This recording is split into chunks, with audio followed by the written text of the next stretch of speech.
It's a very good evening and a warm welcome to the program Economic Forum. My name is Tawana Gudlanga. In this program, we have invited the Minister of Higher and Tertiary Education, Science and Technology Development, Honorable Professor MURWIRA, to talk about COVID-19 and what is happening from a higher and tertiary as well as a science and technology perspective. Sir, thank you so much for coming through to the program. Thank you. I've always joked around your statement that it is not a drill, it's real. It looks like COVID-19 has proven that indeed it is real, and jurisdictions like Zimbabwe have been put to the test. Let's just reflect before we delve much into the issues. Since February, March last year to date, what has been the role of your ministry when we talk about COVID-19? What I just have to say is that a nation cannot develop faster than its education. How a nation behaves, how it responds, how it projects itself, how it moves into the future is a reflection of what we teach each other in our classrooms, in our lecture rooms, and in our laboratories. Having said that, when His Excellency pronounced Vision 2030 in 2017-2018, he was talking about an upper middle income economy, which is our national strategic intention, to become an upper middle income economy.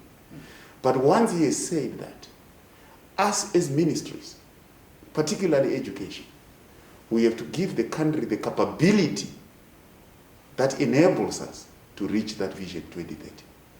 That capability is being able to do things to meet human needs based on our education producing industry, meeting those human needs, going round like that.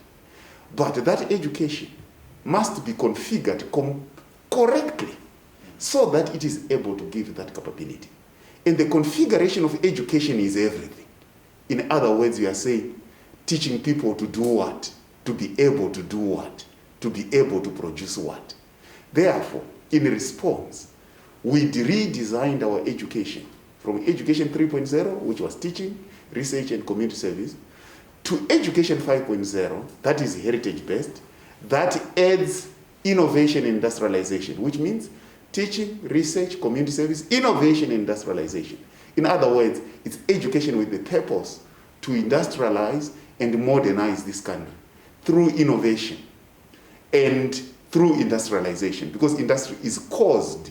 It doesn't fall from the sky. It is caused, and it can only be caused by that education. So come 6 March, come March, when COVID came, we had already started on the heritage-based Education 5.0, and we already had got innovation hubs that were already in action and so forth. And industrial parks that we were building at Chinoy, at UZ, at MSU. So COVID came, and we confronted it using our education. What did universities do? They actually looked at the problem, which was the human need for protection. And the human need for protection, by design, we had to innovate to meet that human need for protection. And we had to do it using all the necessary capabilities that we had. So, universities and technical colleges came to the party. What did they do? The most important weapons against COVID, which are physical, are the mask, are the sanitizer, and also the disinfectants. So we started working on it. And to date, I think over 90% of what NatFarm is having as sanitizers are coming from universities. We've produced well over 2 million liters of sanitizers in this country. The masks, if you go around at roadblocks, you'll be able to see Zimbabwe Republic Police with masks like this one. They are from our universities. So we started a whole movement for the country to respond to this calamity, because problems are confronted using education. correct education. And I think what you can see is that the innovation hubs did their jobs, the industrial parks did their jobs, which is basically an education that is from idea to product. And we used this to confront COVID-19 to the best of our ability. But some of your critics, Honorable MURWIRA, will say that this is low end and probably should have been done at a primary to secondary education perspective, or tech folk perspective. And we were supposed to have much more sophisticated innovation coming from our universities, because that's where we should be seeing excellence in innovation as well as technology development. That's interesting that people could call a mask simple. Because this is not just a cloth. It has got filters inside, whose size has to be determined and whose tortuosity has to be determined. You know, the most important things are the simplest things in life.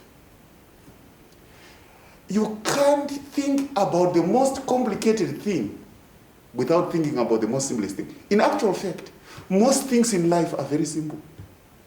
But most countries fail to do it. For example, a mask is the potent weapon against COVID. The sanitizer is another, because it's quite some chemistry, but it's chemistry in action. You can see that using that very simple approaches, but very complicated, because everything which is simple comes from a complicated mind.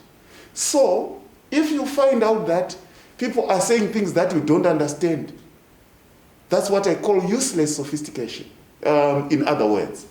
Let's talk more about innovation and technology in the next segment. Join us there.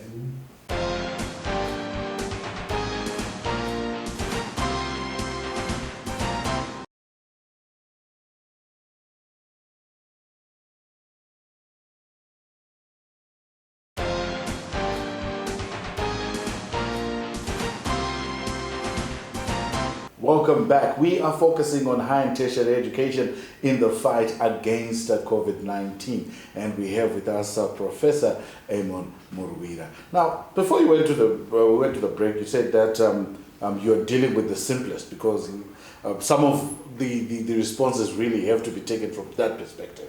But there has been a huge call that the numbers are surging, Honorable MURWIRA. And we had had talks of universities coming up with ventilators and the like, and this is the sort of expectation that the general public is looking forward to, if we're to say that we have a robust higher and tertiary education infrastructure. The robust higher and tertiary education infrastructure has designed and produced masks, which are the primary weapon against the transmission of COVID-19. The higher and tertiary education system, through its innovation, has also produced the best World Health Organization standard sanitizers that we are using today. To me, that's sophistication. The very same higher and tertiary education sector has produced disinfectants that are being used today. And all the scrubs, all the theater caps and overshoes and so forth have been produced by the higher and tertiary education sector. Remember, the borders were not as smooth anymore. So we were on our own, and we were able to do that. But let me talk about the other expectations of things that are beyond these things that I've been talking about. We have been able to innovate a number of products which are basically about biomedical engineering products. This is biomedical engineering products. That include, for example, the ventilator that was designed and deployed by Harare Institute of Technology. This technology is undergoing rigorous tests but it has passed several stages. The issue is being able to do these things. And we have actually proven that we can do it. But also, one thing that we have to know is, at first, it looked like the ventilator was the biggest weapon against COVID-19. But it looks like it was not. And I think you can make your reading.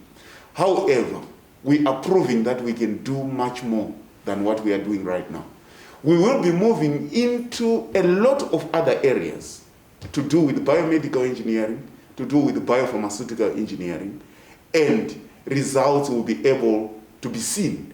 We believe in results, products, and services that can be experienced, that can be seen. So you'll be able to see those products coming along the line. Therein lies a challenge, Professor MURWIRA, because you're on record when we talk about a huge skills deficit that is in Zimbabwe. Mm-hmm. How are we going to find ourselves leading in that area when, in fact, we need to first ramp up the skills base, which is rather shaky? In other words, you know, the biggest solution to a problem is to be able to understand that problem, to be able to be at empathy with that problem. When we came in 2017, December, we did a national skills audit that we started in January and we finished in April, and it was adopted by Cabinet in May 2018 and then launched by His Excellency the President on the 5th or 10th of July 2018. Yes, we saw that our skills deficit is around 62% on average. Our skills availability is 38%. Our literacy is very high. Up to now, it's about 97% or so. So we were able to see these things. But the issue that was militating against attaining higher skills was the configuration of our education, which was mainly teach. Little research and little workshops. But we are saying now with innovation and industrialization as additive factors within or requirements or to be fulfilled within higher education. What we are seeing is that by configuring our higher and tertiary education into Education 5.0, we are now able to attract the best minds to do things that they can do. So the issue that we have got around 38% skills level, and that we are upping it through this response to COVID-19, you can see that we are upping the skills. It's now a process of addressing the deficit through a well-configured higher and tertiary education system, innovation and industrialization, because the skills are acquired by doing. So it's the doing that makes sure that we have the skills now and into the future. Some would say it's rather ambitious given the fact that skills are imparted by skillful lecturers. Mm-hmm. And we're coming from a position where it was Education 3.0, which was teach. To what extent have you now even configured lectureship in universities to actually then bring about the realization of Education 5.0? In the universities and the colleges, we already had very good people. Right? We have got very good people. But people are as good as their terms of reference. If you are told to do teaching, research, and go to workshops, you will do exactly that. But it doesn't mean that you can't do innovation and industrialization. That's why I say it's a configuration issue. When we configured it to innovation and industrialization, it means if you have got 100 units of time, what we are now saying is that in the past, these 100 units were used on 3 things: teach, research, a bit of research, and community service, which are workshops. But now, we are saying these 100 units must now be split into teaching, research, community service, innovation, industrialization. It means we are now giving our people time to do things that they would have done. And remember, when we configured our education to Education 5.0, we did it together as a team. Because all along, we were not given time to do things that were useful for this country. We were only given time to do a colonial education design. Remember, it's not about the knowledge of the people, it's the design. Because you produce a report according to the terms of reference. But now we have extended the terms of reference to Education 5.0. Join us in the third and final segment as we look into the future with COVID-19 in the picture. Join us there.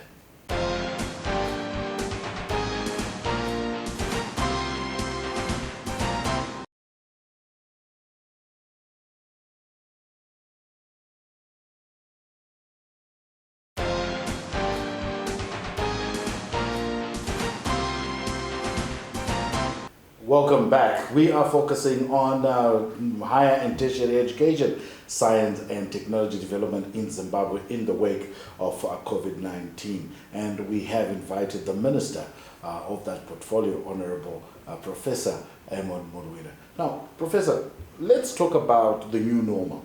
COVID-19 pandemic has brought about a new way of doing things. Everything seems to be going digital. But there seems to be discordance when we talk about what's happening on the universities. What is government policy now with regards to education moving forward? New problems need new measures to confront them. And we did not invite COVID-19. It came and we had to respond to it. So we responded to it using a very simple policy which is called blended learning, which is meant to say part face-to-face, part online. But mostly sometimes certain things online. When we started, in actual fact in February 2020, when there were problems in China of COVID and in Europe and in Italy especially, we already had meetings with the vice chancellors to say, and principals to say, how will we respond when it comes to Zimbabwe? And we already started developing online platforms by then. But when His Excellency declared a lockdown, we then had 2 months to develop methods of making our students go online in different ways. Some people were using Google Classroom and so forth and so on. Some people were trying to blend it using WhatsApp and so forth and so on. But by June 2020, June 1, when we then had a partial opening of the universities and colleges, universities, for example, like University of Zimbabwe had already finished their learning management system. But universities like ZOO normally don't have problems. They were already online. We know MSU already developed an online system. We then also bought high-end servers. We started with 5 in October, and we are going to end 5 more. In our IT budget, we even increased it so that we are able to make our students be able to access online learning materials. We were also confronted with the problem of data costs. We then approached telecom companies. We approached Tel1, we approached Net1, we approached Liquid Telecom and Econet, and then they were able to, for that time, be able to waiver cost of accessing e-learning platforms. So e-learning platforms, when you would access them, they would look like it's like a toll-free line, and so forth and so on. And also review of the prices of data bundles. Negotiations continue, but these are the approaches that we took, because as we go forward, it's e-learning which is going to take most of the chunk. But more part of the chunk will be the practicals that then people will have to be physically at a place. But are you cognizant of some of the students that are in the margins? Not all of them are urbanites and have access to data, as it were, and even the tools, IT tools themselves, iPads, phones that are actually smartphones, in order for them to be participating in the online lessons? We are quite aware that we have to do a lot of work in expanding access. But in the meantime, we can't stop. It has to be incremental. And in the meantime, we have to do a lot of adaptation strategies to make sure that even the most disadvantaged can at least have something. At school, sometimes we're borrowing books. At this moment, we can't have the luxury of saying we will wait, otherwise we wait for Godot, who never comes. So we will improve our systems as we go. Unfortunately, we can't stop. We have to move on. We cannot stop. We need to move forward. But recently, the Minister of Finance and Economic Development gave out a budget. Does the budget, when we talk about your portfolio, look at such unforeseens like COVID-19? That's correct. In actual fact, most of the budget on our universities is a lot of IT equipment, ICT equipment. There is a lot on ICT equipment, and it's part of the response to COVID-19. But at the same time, we as a people, we should always be having that strategic intelligence of saying, if we are flying at this level, maybe there will be a cloud in front of us, and we have to up our plane, or we have to make our plane go under the cloud. Such is life. What we are gifted with, especially confronting our reality using Education 5.0, which says innovate and industrialize. We take the destiny in our hands and we'll be able to confront our problems as such. As I said, human problems, education, industry to address human problems, but industry that comes from education. But there seems to be a lukewarm relationship between higher and tertiary education and industry, where the expectation was that with the whole Education 5.0 mantra, it should have caught up with industry. Why is there that apparent slow traction? Let me be very clear about what we call the triple helix model, whereby universities must cause industry, and industry must meet human needs. So, an industry is caused by education, not vice versa. If you find out that you have an industry that is not emanating from your education, it's not yours. So the issue, which is the truth of the matter, is there is no lukewarm relationship.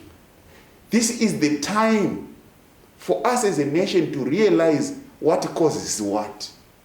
So, if you have an industry, because industry is in two forms. One, investment type of industry, and two, innovation type of industry. In the investment type of industry, it's like Coca-Cola coming to bottle the Coca-Cola drink here. But that thing was not researched here, it was researched elsewhere. That is still welcome. But what I am trying, my point basically is that every industry originally comes from innovation, from somewhere. Honorable Minister, so very little time, so much to talk about. I will try and convince our producers that we have another round of talks, particularly on industry and commerce. But thank you so much for coming through to Economic Forum. Thank you very much, Tom. Well, we've come to the end of the program where we're focusing on COVID-19 and the role of higher and tertiary education, as well as science and technology development. My name is Tawanda Gudlanga. On behalf of the crew behind the scenes, it is pleasant viewing.